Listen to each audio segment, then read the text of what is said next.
Estamos iniciando mais uma edição da TV Cine Médico. Inicialmente gostaríamos de cumprimentar os amigos que nos acompanham na TV Cine Médico e o entrevistado de hoje é o deputado Warney Rui. Deputado, muito obrigado por participar do nosso programa e dispensar um pouco do seu tempo para prestar alguns esclarecimentos relevantes à sociedade de Brasília, principalmente nesse momento político tão importante.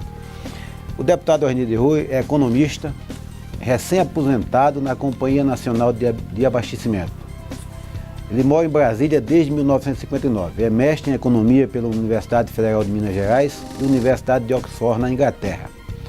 Foi diretor do Sindicato dos Servidores Públicos do Distrito Federal, o Sindisp, e diretor do Departamento Intersindical de Estatística e Estudos Socioeconômicos, DIEESE-DF, e secretário da Fazenda. Eleito deputado distrital pela primeira vez em 1990, função que exerceu por 3 mandatos consecutivos. Em 2003, assumiu o cargo de deputado federal. Em 2010, foi reeleito deputado distrital, cargo que ocupa pela 5ª vez na atual legislatura. Tem sido voto e uma voz contrária a diversos projetos do governo considerados prejudiciais à saúde pública e aos servidores.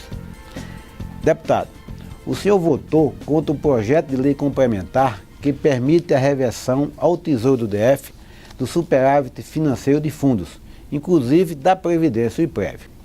O senhor pode explicar o que representa esse projeto do governo? Esse é um projeto que baseia-se nas transferências de recursos que têm sido destinados a políticas públicas específicas, tipo Fundo da Assistência Social, Fundo da Criança e do Adolescente, Fundo da Cultura, Fundo da Procuradoria, Fundo Pró-Receita. O Distrito Federal tem um conjunto muito grande de fundos que, de um ano para o outro, transfere-se. O governo alega que esses recursos ficam paralisados.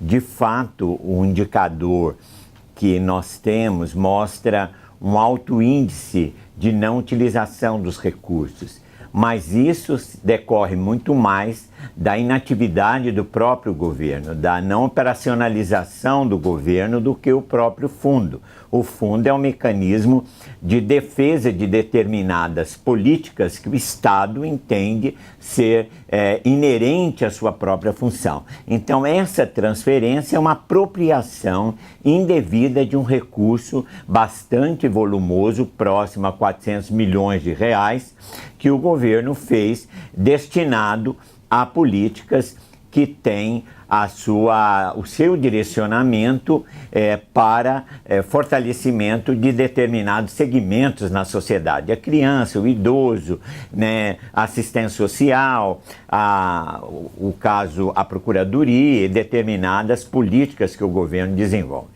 Na realidade, é uma inexecução orçamentária por falta de projetos do próprio governo para exercer suas políticas públicas. Tanto é verdade que o próprio Ministério Público fez uma audiência recente, o Ministério Público da Criança e do Adolescente, aonde a grande reclamação das entidades era a não operacionalização dos recursos da assistência social em função de técnicos que não tinham condições de operacionalizar, tendo em vista a nomeação essencialmente política. Né? E isso está hoje registrado nos anais do próprio Ministério Público com o Conselho da Criança e do Adolescente. Isso está registrado porque foram várias entidades que participaram desse debate no Ministério Público da Criança e do Adolescente. Isso demonstra a incapacidade gerencial do governo, né? Não é apenas nessa área, são várias áreas que estão demonstrando ineficiência. O próprio Fundo da Cultura tem um montante significativo não executado. O senhor denunciou em fevereiro que o SAMU deixou de receber repasses do Ministério da Saúde. A Secretaria de Saúde explicou a situação?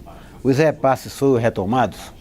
Até o momento não, porque o SAMU, para poder ser recredenciado, como também várias unidades das UPAs, elas dependem ser recredenciada pelo Ministério da Saúde. O Ministério da Saúde, na medida que descredencia, ele reduz substancialmente os recursos que são transferidos para o governo do Distrito Federal. Essas são declarações e atos que é publicado no Diário Oficial, não tem nada escondido, é notório, né? Não foram restabelecidos, porque depende de uma série de contratos que o governo do Distrito Federal. Vou citar aqui, por exemplo, o SAMU baseia-se em veículos. No caso, o SAMU tem que ter um contrato de manutenção das viaturas, dos veículos. Isso o GDF não tinha.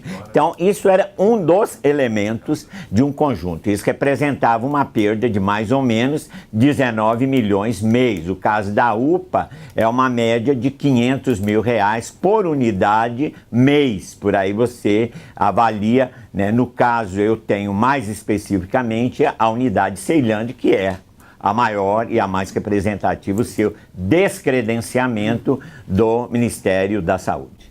Então veja, no ambiente de crise o governo perde receita por incompetência, não faz os procedimentos necessários para manter o repasse junto ao Ministério da Saúde. E falando em UPA da Ceilândia, em agosto de 2016 também houve corte dos repasses do Ministério da Saúde à UPA da Ceilândia. São, como o senhor colocou, R$500 por mês para a saúde pública. A Secretaria de Saúde deu alguma explicação ao questionamento que o senhor fez a respeito desse fato? Não recebi, né? Eu até recebi a semana passada algumas respostas, mas que foi em função de um outro projeto, que é a transformação do Instituto, o Instituto Hospital de Base em Instituto de Saúde, né? Então, nós recebemos alguns requerimentos e ainda parciais as respostas, mas enfim, muitas delas, entre elas essa daqui, não recebi a resposta por parte da Secretaria de Saúde. Deputado, tocando em miúdos, o que está acontecendo é que o governo está reclamando da falta de dinheiro para a saúde, mas ao mesmo tempo está abrindo mão de dinheiro de repasses federais. Como é verdade. Isso, inclusive, não é só o Distrito Federal, é bom caracterizar isso, porque os recursos transferidos do Ministério da Saúde para a Secretaria da Saúde, ele vai em 6 categorias. E essas 6 categorias você aprova mediante projeto, mediante licitação, mediante acompanhamento do Ministério da Saúde. Tanto é verdade que em depósito o Distrito Federal tem mais de R$500 milhões nesse exato momento, única e exclusivamente a gastos da Secretaria de Saúde. Agora, isso, para ser disponibilizado, depende dos projetos previamente aprovados. Ou seja, exige uma estrutura de gestão bastante eficiente e qualificada. Tanto é verdade que o próprio Ministério da Saúde está repensando no sentido de transformar essa transferência de recurso em apenas 2 categorias, que é custeio e investimento, tal é a dificuldade de não execução dos recursos, tornando a saúde ainda mais precária do que hoje nós estamos vivenciando. Deputado, o atual secretário de Saúde, Humberto Fonseca, ocupou cargo na Secretaria de Saúde legalmente de 2013 até assumir o atual cargo no ano passado. Ele é assessor parlamentar do Senado, cargo não privativo de médico, e tinha um cargo de médico na Secretaria. O Sinimédico questionou formalmente a Secretaria de Saúde, que não respondeu se ele já devolveu o dinheiro que recebeu indevidamente. É bom lembrar que o secretário também é advogado, portanto não recebeu de boa fé.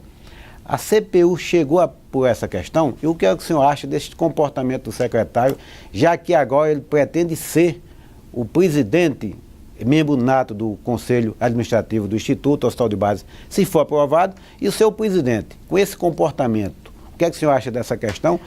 Olha, isso nós temos que ter claro que a legislação e a Constituição permite, no caso professor, o médico, acúmulo de atividades da mesma finalidade. Ele não pode desobedecer um ditame constitucional.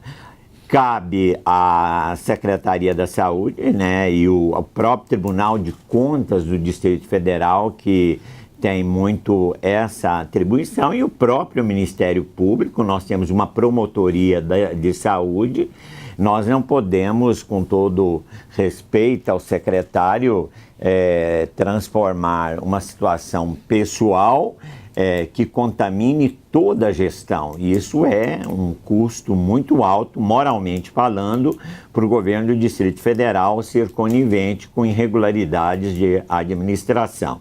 Agora, eu mesmo, como parlamentar, vou procurar me informar melhor, porque que se isso tem explicação, se isso está assentado na gestão da própria Secretaria de Saúde, porque o secretário, como médico e como gestor, e que já vem trabalhando na Secretaria, ele é concursado da Secretaria e é concursado do Senado Federal, ver a compatibilização dessas funções. Isso é algo bastante preocupante, até mesmo o próprio governador, que é oriundo do próprio Senado, sabe dessas implicações. Isso pode levar a pessoa a perder o seu cargo funcional. Se está havendo irregularidade nessa área, ele tem que optar, porque isso traz prejuízo, porque isso é uma afronta à Constituição. Num caso específico, ele já pediu demissão do cargo de médico da Secretaria quando chegou a conhecimento público, já que o cargo do Senado não é cargo de médico. A dúvida é se foi devolvido o que ele recebeu indevidamente durante todo esse período. Se foi feita uma consulta à Secretaria de Saúde, se pediu cópia do processo de acúmulo de cargo, foi negado e o sindicato teve que judicializar para ter acesso a essas informações, que é uma informação pública. O que quer saber? O que se quer saber? O secretário devolveu o que recebeu ilegalmente durante mais de 2 anos, até porque, com a criação do Instituto, se administraria sem licitações o principal hospital da cidade e com grandes recursos, já que trata de hospital terciário, com procedimentos de alta complexidade e caros. É uma situação complicada com o passado desse. Olha, Gutenberg, eu não tenho dúvida de que mesmo vocês não tendo ainda uma resposta clara e há um quadro de morosidade, o próprio governo controla os órgãos de informação no complexo do GDF. Essa informação, cedo ou tarde, vai aparecer, cedo ou tarde vai ter que ser pago. Agora, eu concordo com você que existe hoje, dentro do Distrito Federal, a Controladoria Geral, né? O secretário é o Ziller, uma pessoa respeitada, inclusive oriundo do Tribunal de Contas da União. Não creio que ele tenha estado omisso. Eu mesmo vou procurar saber se ele tem essas informações, que grau de acompanhamento a controladoria faz da matéria.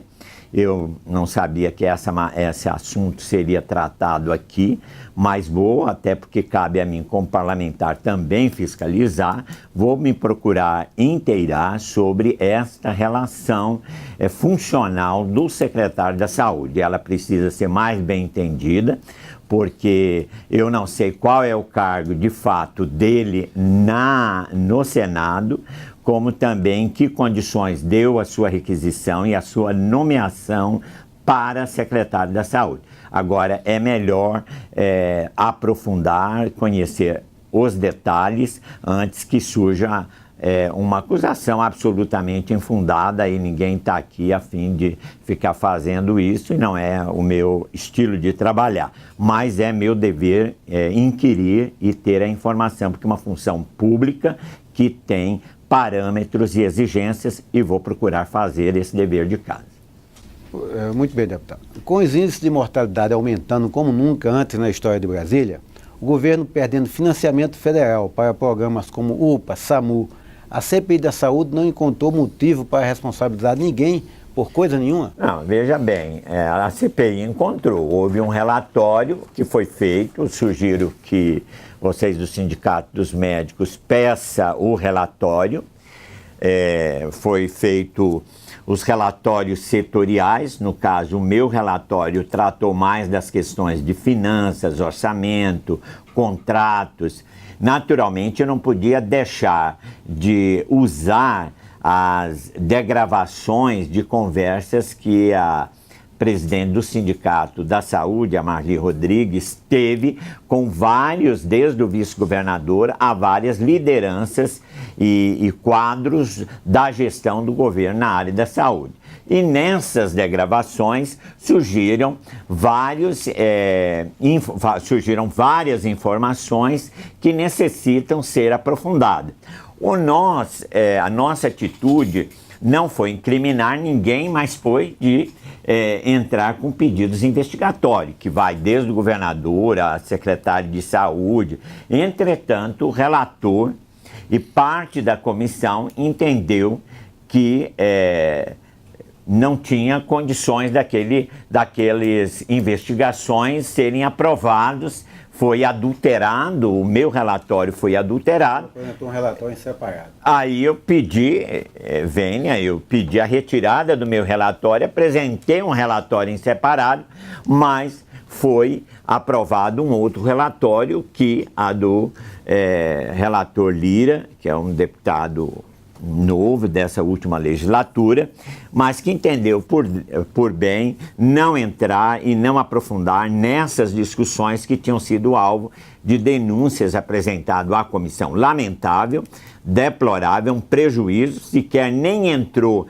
na temática da Operação Dracon, que é uma questão que refere aos próprios deputados, e isso foi constrangedor. No entanto, o nosso documento está à disposição de qualquer cidadão, inclusive do sindicato, para um aprofundamento. É um relatório de pouco mais de 110 páginas, não é uma coisa tão significativa, mas focado nas áreas de finanças e gestão mal conduzida no âmbito da Secretaria da Saúde, sobretudo a questão do Fundo de Saúde. Deputado, o governo e os defensores da atual gestão ainda insistem que o problema da saúde é o gasto com o servidor, mesmo tendo sido mostrado que a própria Rede Sara, apontada por eles como exemplo a ser seguido, gasta percentual muito semelhante com os trabalhadores, até um pouco mais. Como o senhor avalia esse discurso, esse comportamento? É infundado, o governador está absolutamente equivocado. Se ele lesse o relatório da saúde que foi feito por nós, uma das questões e conclusões que apresenta é que de 2015 a 2016 houve uma redução de quase 600 milhões de reais em gasto de pessoal na saúde. Ou seja, há uma retração enorme na contratação de servidores concursados, de médico a técnico em enfermagem. Segundo lugar, o governo diminuiu aquilo que já era pouco, diminuiu ainda mais de 2015 a 2016 os gastos de investimento. Os gastos de investimento é declinante no governo Hollenberg. 2015 e 2016 há uma queda significativa do pouco de recurso que já vinha sendo investido na Secretaria de Saúde. Portanto, não há que reclamar essa gestão, porque não tem conseguido gerenciar o que a eles é conferido, seja do ponto de vista de recursos da saúde no Fundo Constitucional, seja de recursos da saúde no Fundo de Saúde e da própria fonte 100, que é o orçamento do Distrito Federal. O senhor já assumiu posição contra o projeto de privatização do Hospital de Base. Qual é a sua avaliação sobre esse projeto? Olha, o projeto Hospital de Base, primeiro pela envergadura do próprio hospital, é a nossa principal unidade que você vai expor a uma gestão que não tem nenhuma experiência, nenhum acúmulo, nenhuma preparo da própria secretaria. A secretaria não foi capaz de convencer o Conselho de Saúde. Toda matéria da saúde que vem para o Legislativo tem que aprovar no Conselho de Saúde. O governo não conseguiu essa posição. Ora, se o governo não consegue, é bem verdade que ele tem um parecer da Procuradoria favorável que só chegou a nós na última sessão que nós debatemos, que eu tive acesso a esse parecer. Esse parecer é do procurador que está hoje como chefe da unidade jurídica. Eu não sei se esse parecer tem o respaldo da Procuradoria do Governo do Distrito Federal. Isso é uma outra leitura que precisa ser explicada. Eu não sou jurista, né? A Procuradoria precisa vir a público e dizer que este é o parecer. A área jurídica da Câmara, a unidade, não é do meu gabinete, a unidade que acompanha o tratamento jurídico das matérias que tramitam aqui, ela foi taxativa com relação à inconstitucionalidade da propositura, à ilegalidade pela não observância de uma série de elementos.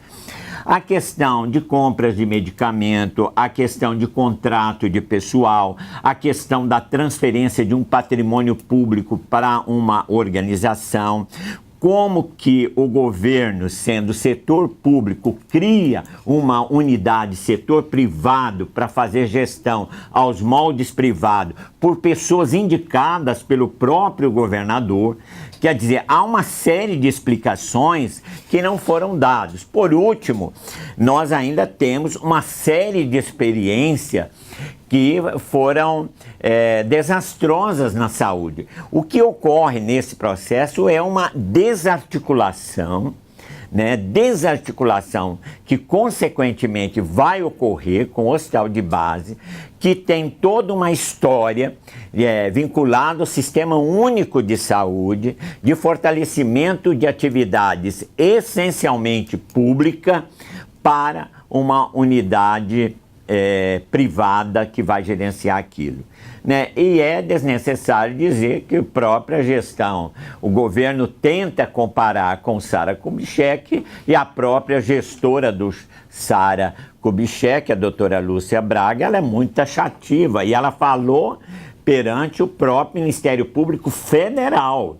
Nós tivemos em audiência pública no Ministério Público Federal, que demonstrou, coordenado pela doutora Marisa Izari e pela doutora Eliana, parece que havia um outro procurador, mas me recordo dos dois, a doutora Lúcia foi taxativa. E por último, a própria informação que o senhor deu, né, vários diretores de hospitais da magnitude do Sara Kubitschek dizer da grande diferença de recursos de um e de outro que permite os outros hospitais terem uma boa gestão em detrimento do Distrito Federal, uma gestão bastante precarizada. E sobre isso, deputado, às vésperas da votação desse projeto, como o senhor colocou, a presidente da Rede Sara se manifestou contrário à Pastoral da Saúde da Arquidiocese de Brasília e até o ex-secretário de Saúde, Fábio Gondim, que era do governo, foi secretário no governo Hollenberg, se colocaram claramente contra a transformação do hospital de base em instituto.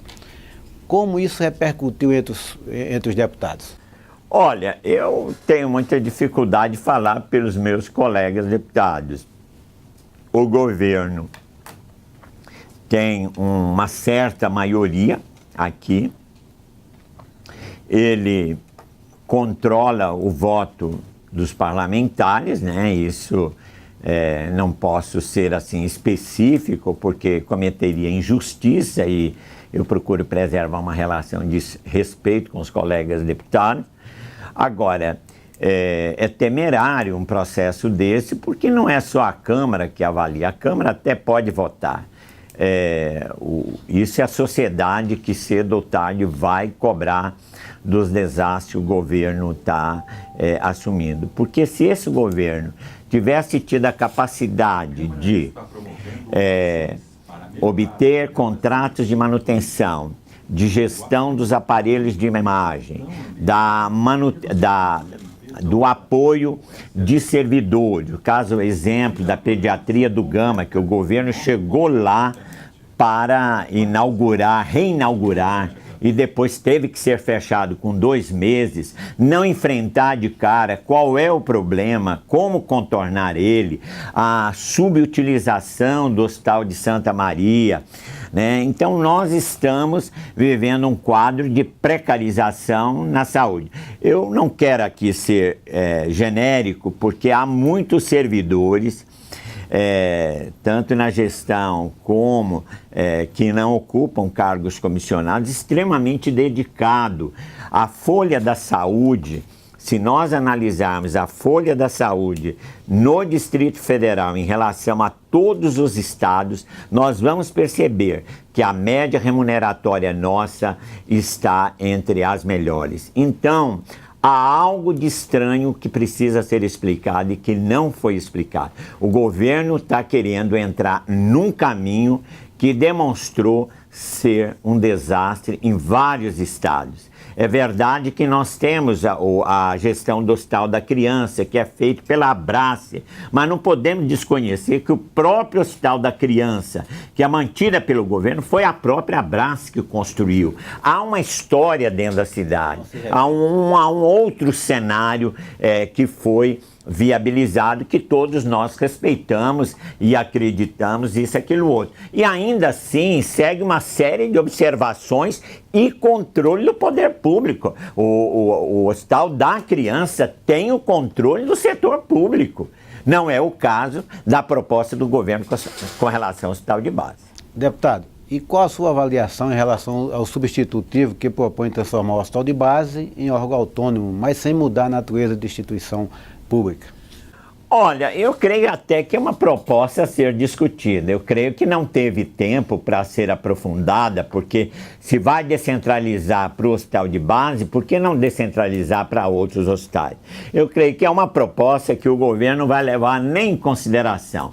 Então, esse tipo de coisa que poderia talvez ter surgido lá no início, acho tempestiva a emenda é muito mais um instrumento para tentar qualificar um debate que não existiu, né? Em momento nenhum essa alternativa apresentou-se aos fóruns que debateu, né? Então, eu acredito que não supre as ineficiências do atual sistema. É preciso criar um sistema de descentralização, como o governo está propondo para as escolas. O governo está encaminhando. Nós já temos a minuta que o governo pretende do PEDAF para as escolas, nós estamos discutindo. E o PEDEPAS é um modelo que já existe na rede de saúde, que precisa ser aperfeiçoado. Por isso que eu estou dizendo, Gutenberg, eu prefiro trabalhar com aquilo que já vem sendo trabalhado para melhorar a eficiência do que querer começar do zero um prédio que tem mais de 50 anos numa estrutura médica hospitalar como o Hospital de Base. Perfeito. Recentemente, deputado, a Secretaria da Previdência Social do Ministério da Previdência se recusou a renovar o certificado de regularidade previdenciária do DF. Só emitiu por meio de cautelar emitida pelo STF. Essa situação nos leva a duas perguntas. O servidor público tem motivos para se preocupar com a administração ou com o uso que tem sido feito do nosso Instituto de Previdência? Olha, a questão do IPREV é um capítulo que ainda vai ter muito desdobramento. Em primeiro lugar, é bom ressaltar duas coisas. O que ocorreu em outros estados, né, Minas, Paraná, em alguns estados.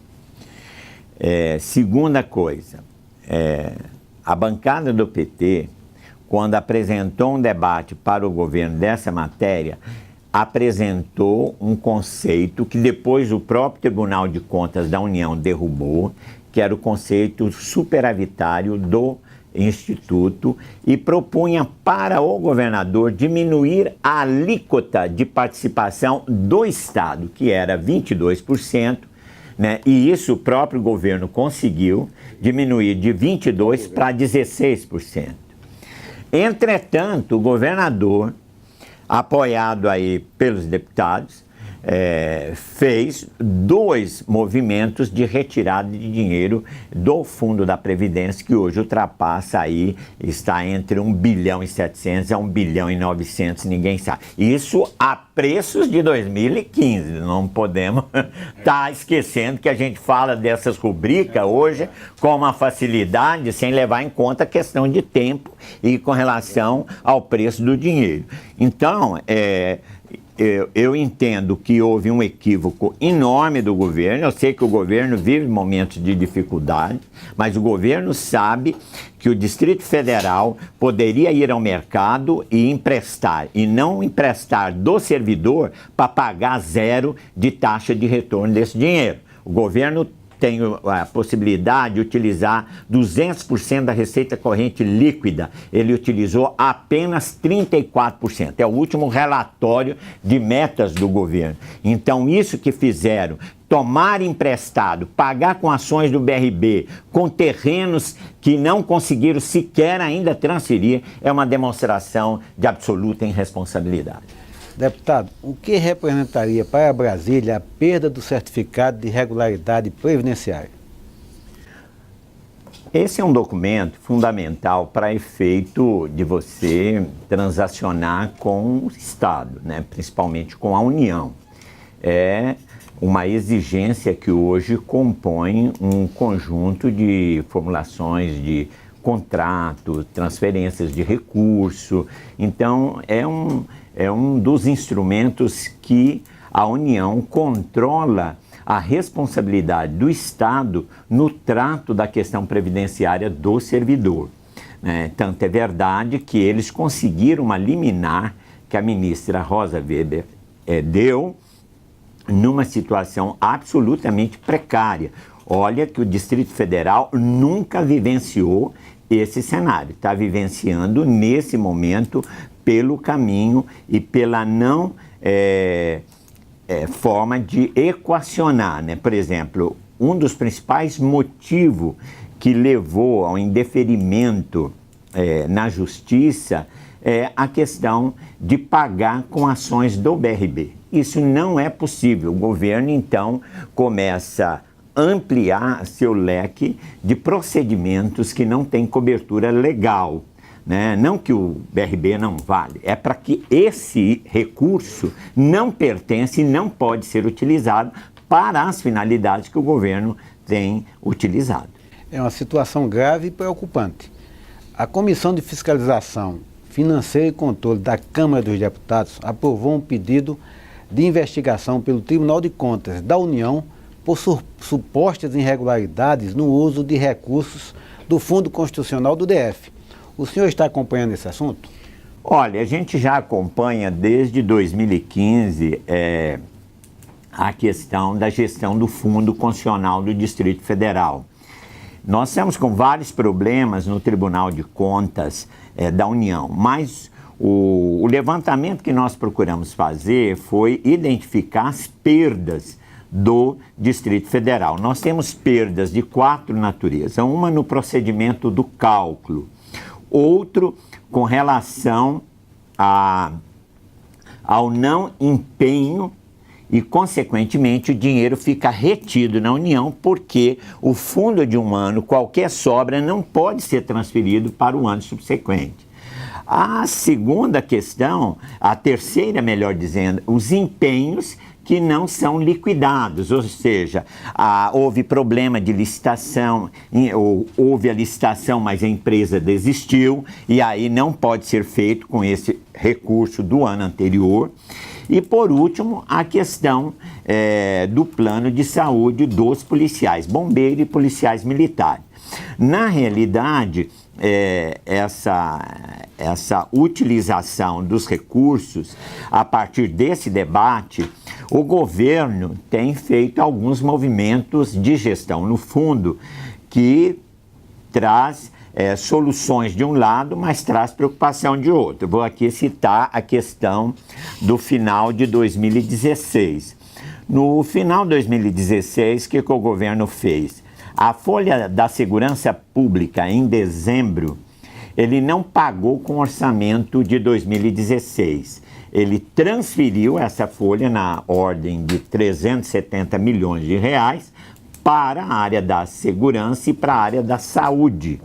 E pagou esta folha do mês de dezembro já com o novo orçamento de 2018. Isso é o famoso fenômeno da pedalada. E isso também reflete na perda, que é o fenômeno mais evidente nesses recursos que não foram empenhados e aquilo que foi empenhado não foi liquidado, né? Esse recurso representa também um reflexo da baixo desempenho do investimento na segurança. Agora, isso não é uma coisa só desse governo. Vamos ser claros aqui, é a gestão do Fundo Constitucional de 2003 até 2016. É preciso ficar claro para não achar que a gente politiza todo o problema, é uma questão inerente, né, às várias gestões. A de 2016 especificamente, o governo, além de ter feito essa transferência de 370 milhões, ele colocou 117 milhões, empenhou para investimento. Olha só, isso no mercado financeiro. Um dinheiro que é de 2016. Você vai gastar ao longo de 2017. Qual é o custo financeiro disso? Você poderia ter pegado esse dinheiro e ter utilizado na folha de pagamento. O que acontece? Você, no novo orçamento de 2017, com montante de mais de 250 milhões para investimento, você apenas conseguiu liquidar 3 milhões e 600 mil reais. Ou seja, você não consegue executar eficientemente o orçamento quando você fica utilizando de um ano para o outro ano. Bem, deputado, estamos chegando ao final da nossa entrevista e vamos entrar um pouco em política. Acabamos de falar em pedaladas. Pedaladas foi um dos motes do impeachment da ex-presidente Dilma, e há rumores sobre o novo pedido de impeachment do governador circulando nos blogs e nas redes sociais sobre a alegação de crime de responsabilidade. O senhor vê algo que se enquadre nesse tipo de crime em relação ao que se aponta de irregular com o uso dos recursos da Previdência e do Fundo Constitucional? Olha, veja bem, eu acredito que o governador Hollenberg cometeu um equívoco muito grande na utilização desses recursos no IPREV da forma como se deu em 2 etapas. Se cabe uma ação de impedimento por esse movimento que ele fez, a qual ele procurou oferecer garantias de imóveis próprios do GDF, imóveis da TerraCap e, por último, ações do BRB, eu não tenho uma formação até o momento que me possa tranquilizar um apoio ao impeachment do governador Hollenberg. Eu não sou uma pessoa irresponsável do ponto de vista de não ter segurança. Acredito que nós temos que ter maiores elementos do ponto de vista de impedimento. Eu tenho muitas críticas à gestão do governador Hollenberg. Eu entendo que ele tem 2 equívocos lamentáveis na gestão dele. A primeira dela é uma antipatia enorme ao servidor público, né? E a segunda é uma ojeriza ao pobre, ao menos afortunado na vida, que vão morar em situações precárias, que a vida impôs a eles pelo desemprego, né, e aí sendo violentado um lar. Eu não estou querendo dizer com isso que eu defenda a ocupação de terra pública de maneira irresponsável. Eu defendo que tenha uma ação firme por parte dos órgãos de controle, mas que tenha uma política que seja paralela aonde o Estado exerça a função de Estado na mitigação dos problemas do menos favorecido. Eu creio que, para mim, esses 2 problemas identificam que este governador que se identifica como membro do PSB, não entendo como isso possa ser socialista, né? Pode ser tudo menos socialismo, no meu modo de entender. Mas não me alinharia a uma posição de impeachment. Eu creio que é uma decisão muito drástica, né? Há um quadro político extremamente duro, desfavorável, e que tem que ser enfrentado, que não é apenas a ele aqui, é no plano federal, que é um quadro tão ou mais grave ainda pela envergadura, mas eu creio que nós temos que ter atitudes muito firmes e serenas ao mesmo tempo. Bem, antes de passar para as nossas considerações finais, gostaria que o senhor analisasse o discurso que o governador fez sexta-feira no Sol Nascente, em Ceilândia, onde ele culpa a situação da saúde pública do Distrito Federal à atuação dos sindicatos. Antes a culpa era do governo passado. Como o senhor avalia as declarações do governador? É aquilo que eu comentei, Gutenberg. Inclusive, ele personalizou na sua pessoa, acho que é absolutamente desnecessário. Nós não precisamos ter os sindicatos como apêndice de governo, é natural, eles têm um papel diferenciado de organizar, de lutar, de reivindicar, de cobrar.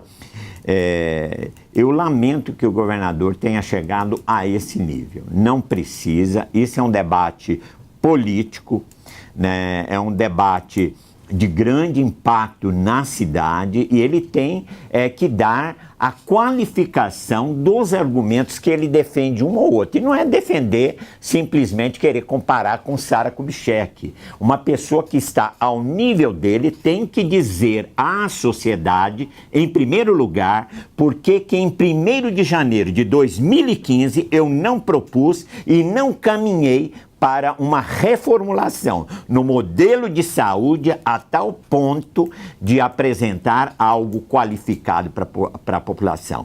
O próprio secretário, quando ele faz o depoimento dele no Conselho de Saúde, naquele momento ele não sabia se era uma organização social autônoma, muito menos era uma OS, ele não sabia, e tanto é verdade que o projeto em si, com todo respeito, ele é mal formulado, sequer não passou nem pela Procuradoria, com todo respeito ao parecer do procurador, mas o procurador da secretaria é um cargo comissionado do secretário. Quem deve se posicionar é a Procuradoria, no meu modesto entendimento. Agora, o que é mais grave é você não debater de maneira qualificada, ficar comprando voto de deputado. Isso é uma coisa que não se faz e ele, diga-se passagem, a vida dele como parlamentar sempre foi combatendo esse tipo de coisa. Nós não podemos querer comprar um voto de um deputado para votar numa posição nossa. Isso é abominável na política, né? Eu lamento que isso esteja usando esse caminho, que foi o mesmo erro do governo anterior. Foi o mesmo erro do governo anterior de ter votos na base de cargo, comissionado, coisa assim. Isso é ruim para a política e é ruim no debate que exige tanta qualificação. Por que não responde às perguntas que são feitas?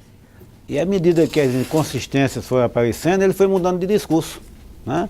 Então mostra que na realidade é um improviso se quer criar uma grande mentira para o debate político de 2018.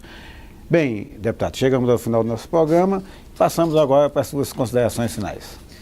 Olha, Gutenberg, eu estou mais preocupado com a cidade, mais preocupado com a baixa qualidade do serviço da saúde na nossa cidade.